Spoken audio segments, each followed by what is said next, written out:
تو پارلیمان نے supreme court practice and procedure bill جون سا ہے اس کو دوبارہ سے منظور کر لیا ہے۔ انہوں نے سپریم کورٹ سے کہا ہے کہ اس بل کو غیر قانونی اور غیر آئینی قرار دیا جائے۔ تو اب سوال یہ پیدا ہوتا ہے کہ سپریم کورٹ کے حکم پر چونکہ عمل نہیں ہوا تو اب دیکھنے کی بات یہ ہے کہ آگے اس معاملے میں کیا ہوگا۔ حکومت کسی صورت پنجاب میں اور خیبر پختونخوا میں ان دنوں میں الیکشن کرانے کے حق میں نہیں ہے۔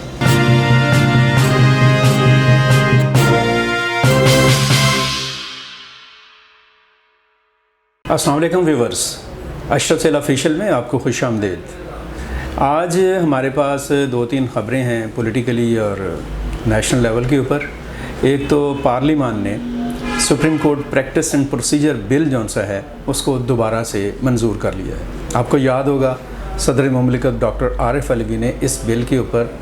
کچھ تحفظات اور کچھ اعتراضات لگا کر اس کو دوبارہ بھیجا تھا کہ اس پر غور کیا جائے اور پھر سے اسے بھیجا جائے۔ اس کا طریقہ کار جون سا ہے حکومت نے یہ اختیار کیا کہ کل سینٹ اور قومی اسمبلی کا مشترکہ اجلاس بلایا گیا۔ کل ویسے بھی آئین کی 50ویں سالگرہ تھی اور اس اجلاس کے موقع پر یہ جو بل تھا اس کو دوبارہ پارلیمان میں مشترکہ طور پر پیش کیا گیا، یعنی قومی اسمبلی اور سینٹ کے سامنے، اور وہاں سے بھاری اکثریت سے اس کو سیکنڈ ٹائم منظور کر لیا۔ اور اس منظوری کے بعد یہ بل جون سا ہے آج ٹیبل کر دیا گیا ہے صدر مملکت کو۔ مطلب یہ ہے کہ اب فائنل اس کی ریکمنڈیشن کے لیے یہ بل صدر مملکت کو پہنچ گیا ہے، ان تک چلا گیا ہے۔ اور اب طریقہ کار یہ ہے کہ پریزیڈنٹ آف پاکستان یا تو اس کو پر سگنیچر کریں گے، اس کو قانون بنا دیا جائے گا، یا پھر اگر وہ سگنیچر نہیں بھی کرتے تو آئین کے مطابق 10 دن کے بعد یہ بل جون سا ہے یہ قانون کی شکل اختیار کر لے گا۔ ایک تو یہ کام ہوا۔ دوسرا کام اس کے پیرالل یہ ہوا کہ سپریم کورٹ میں ایک اسلام آباد کے وکیل ہیں، انہوں نے سپریم کورٹ میں اس بل کو چیلنج کر دیا۔ انہوں نے سپریم کورٹ سے کہا ہے کہ اس بل کو غیر قانونی اور غیر آئینی قرار دیا جائے، اور غیر قانونی اور غیر آئینی قرار دینے کے دوران جو پروسیس ہو، جو اس پر سماعت ہو، اس میں انہوں نے وفاقی حکومت کو فریق بنایا کہ ان کو بلا کر پوچھا جائے کہ انہوں نے اس طرح کا غیر قانونی غیر آئینی بل کیوں پیش کیا پارلیمنٹ میں۔ تو یہ ایک نیا کمپلیکس ہے جو کہ شروع ہو گیا، یعنی ایک طرف اس بل کے خلاف اپیل چلی گئی ہے، دوسری طرف وہ بل جون سا ہے وہ فائنل ریکمنڈیشن کے لیے، فائنل منظوری کے لیے صدر صاحب کے پاس چلا گیا۔ اور میں آپ کو بتاتا چلوں کہ صدر عارف علوی نے جب اس بل کو واپس کیا تھا تو انہوں نے اس پر یہی اعتراض لگایا تھا کہ یہ بل آئینی اور قانونی لحاظ سے مضبوط نہیں ہے، اس کے خلاف اپیل ہو سکتی ہے۔ پارلیمنٹ کا جو دائرہ کار ہے اور دائرہ اختیار ہے یہ بادی نظر میں اس سے باہر ہے، تو اس اپروچ کو ہی ٹو کرتے ہوئے اس بل کے خلاف اپیل آئی ہے۔ آج کی دوسری بڑی بات جون سی ہے وہ یہ ہے کہ آج 11 اپریل ہے اور آج تک یعنی کل تک حکومت نے الیکشن کمیشن کو 21 ارب روپے جاری کرنے تھے پنجاب میں صوبائی اسمبلی کے انتخابات کرانے کے لیے، جو کہ سپریم کورٹ نے تاریخ مقرر کی ہے 8 مئی کی۔ لیکن ہوا وہی کہ عین توقع کے مطابق حکومت نے پہلے وفاقی کابینہ میں اس چیز کو، اس ایجنڈے کو رکھا کہ یہ پیسے کیسے دینے۔ وفاقی کابینہ کی ریکمنڈیشن کے بعد یہ جو پیسے دینے کی منظوری ہے انہوں نے کہا کہ یہ پارلیمنٹ میں پیش کیا جائے، پارلیمنٹ اس کے اوپر کوئی اپنا جو بھی فیصلہ دے اور جو بھی ڈائریکشن دے گی اس کے مطابق عمل کیا جائے۔ تو یہ ابھی پیسے دینے یا نہ دینے کا جو سوال ہے یہ پارلیمنٹ کے سامنے رکھا جا چکا ہے اور ابھی تک پارلیمنٹ نے اس کے اوپر کوئی جواب نہیں دیا۔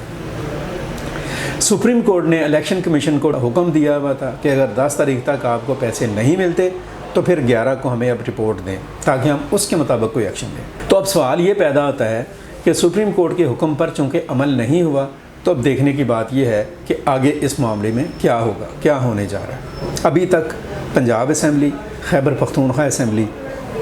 کہ جو الیکشنز ہیں یعنی ڈیو آئینی تاریخ کے دوران 90 دنوں کے دوران ابھی تک ان کا انعقاد جون سا ہے وہ کھٹائی میں پڑا ہوا ہے، اور شواہد اور قرائن اور حقائق اور گفتگو اور باتیں صاف بتا رہی ہیں کہ حکومت کسی صورت پنجاب میں اور خیبر پختونخوا میں ان دنوں میں الیکشن کرانے کے حق میں نہیں ہے۔ حکومت کی یہ خواہش ہے اور موقف ہے کہ الیکشن پورے ملک میں ایک ہی دن ہونا چاہیے، وہ 8 اکتوبر ہو سکتا ہے یا اسے آگے پیچھے کو دن ہو سکتا ہے۔ تو اس کے لیے ایک کانفلکٹ یہ جاری ہے۔ ایک عدالتی اصلاحات کا بل ہے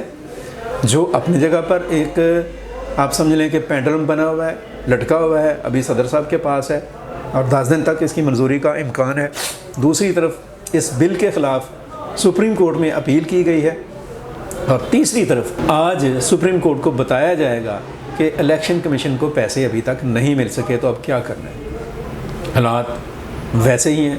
ڈیڈ لاک اسی طرح سے ہے، سیاستدان اور سیاسی جماعتیں اور سیاسی قوتوں کا جو فوکس ہے وہ ایک دوسرے کے خلاف اسی طرح سے محاذرے کی شکل میں ہے، ایک کشیدگی موجود ہے، اور یہ کشیدگی اگر جلد ختم نہ کی گئی تو اس کے نتائج کسی بھی شکل میں برآمد ہو سکتے ہیں۔ آپ اور ہم سب جانتے ہیں کہ ملکی اکانومی، اقتصادیات، ملک کی سلامتی، دہشت گردی کے معاملات، داخلی امن، عام آدمی کو درپیش بدترین خوفناک ہولناک مہنگائی اور ملک پر اربوں ڈالر کے قرضے، ان سب کی موجودگی میں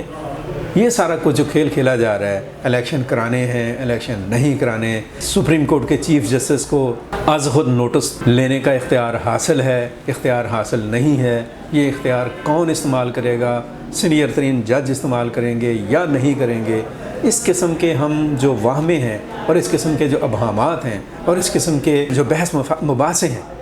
جن پر بڑے کلیئرٹی کے ساتھ جن میں سے نکلا جا سکتا ہے، ہم ان میں الجھے ہوئے۔ یہ بالکل ویسی ہی صورتحال ہے جیسے ہم کہتے ہیں نا کہ روم جل رہا تھا اور نیرو بانسری جل رہا تھا، یا جب ہلاکوں نے حملہ کیا بغداد کے اوپر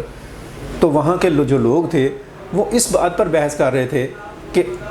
اونٹ کو اللہ کے حکم کے مطابق سوئی کے جو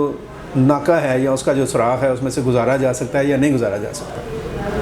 اور جب اس قسم کے حالات ہوں تو ان کے نتائج کیسے ہو سکتے ہیں، آپ خود سوچیں اور اس پر غور کریں، اپنا کردار ادا کریں۔ ضروری نہیں سڑکوں پر آئیں، ضروری نہیں کہ املاک کی توڑ پھوڑ کریں، ضروری نہیں اشتعال میں آئیں، آپ گفتگو سے، تجویز سے، رائے سے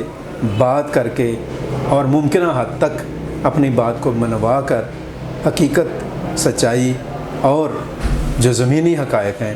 ان کے مطابق آگے بڑھنے کی کوشش کریں، شاید اسی طریقے سے بہتری کا کوئی راستہ سامنے آ سکے۔ آج تک کے لیے اتنا، مجھے ہاشم ظہیر، عبدالمقدم کامران کو دیجیے اجازت۔ اپنا بہت سارا خیال رکھیں، اپنے گرد و نواح کا خیال رکھیں، پاکستان کے لیے سوچیں، پاکستان کے لیے کچھ کرنے کا عزم رکھیں اور کوشش کرتے رہیں۔ اللہ حافظ۔ پاکستان زندہ باد۔